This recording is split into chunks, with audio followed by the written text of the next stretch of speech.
السلام عليكم متابعي قناتنا الكرام. وياكم اخوكم سيف الدين. راح اسمعكم تصريح مدير البطاقة الوطنية في وزارة الداخلية. طبعا هذا التصريح كان قبل 15 يوم تقريبا، ووراها راح نرجع نسولف ونحكي على المهم، ونحكي على سبب مبادرة وزارة التجارة على اعتماد صورة القيد الإلكترونية بدلا من البطاقة الوطنية في حالة تسجيل الطفل الجديد في البطاقة التموينية. خلينا نستمع المقطع ونرجع نعقب على المقطع ونحكي لنا ولعلينا.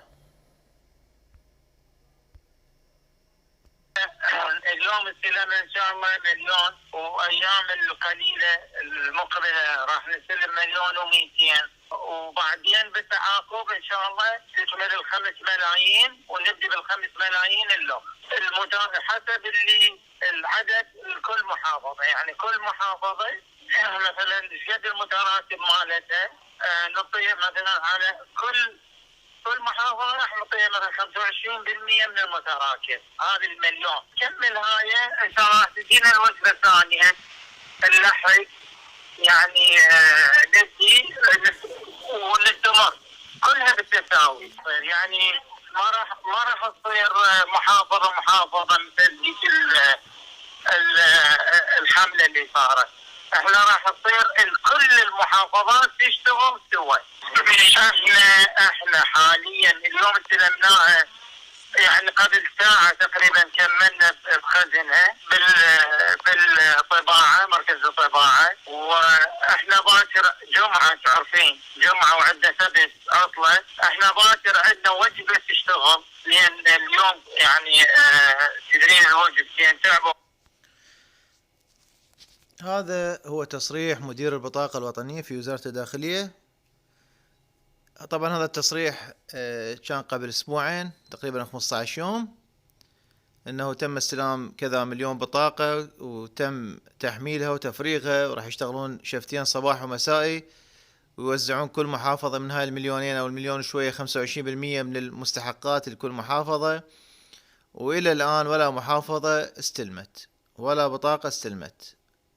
البطاقات اللي واصلة بكل محافظة اعتقد واصلة لنهاية شهر الثالث، يعني اللي موعد استلامهم تقريبا 1/4 2/4 موجودات البطاقات، ومن 1/4 الى موعد تسجيل هذا المقطع اللي هو 25/11 ما موجودات. يعني كل محافظة تطلب ما يقارب 7 أشهر. وهو جنابة السيد المحترم يقول استلام بطاقات راح يتم توزيع 25% من كل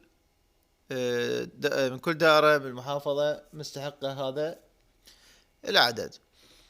وهذا دليل على تأخر طباعة البطاقة الوطنية، ودليل آخر على تأخر طباعة الوطنية وأنه راح تتأخر بعد بالطباعة، أنه تصريح وزارة التجارة على اعتماد صورة القيد الإلكترونية محل البطاقة الوطنية في تسجيل بيانات الأطفال الجدد على البطاقة التموينية.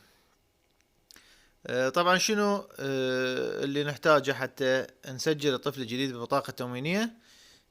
نحتاج يا اما صورة قيد، كتاب طلب صورة قيد مباشر من وزارة التجارة من قسم التموين اللي خاص بمحافظتكم،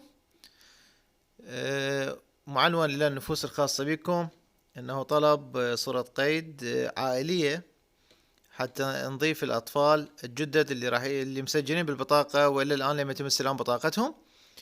راح يذكر بصورة القيد العائلية جميع أفراد العائلة بما فيهم الطفل الجديد الذي لم يتم استلام البطاقة الموحدة الخاصة به، وراح يتم تسجيله بالبطاقة الوطنية الموحدة، وراح يتم تسجيله بالبطاقة التموينية.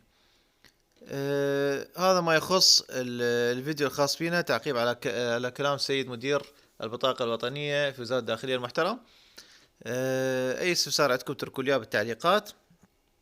طبعا احنا قلنا انه صورة القيد معتمدة، صورة القيد واضحة وبها كل معلومات البطاقة الوطنية، تقدر تاخذها الى طلاب الجدد طبعا اللي مسجلين بالكليات اللي ما عندهم بطاقة وطنية ويحتاجون إلى الشهادة الجنسية في تسجيل معلوماتهم أثناء القبول بالكليات.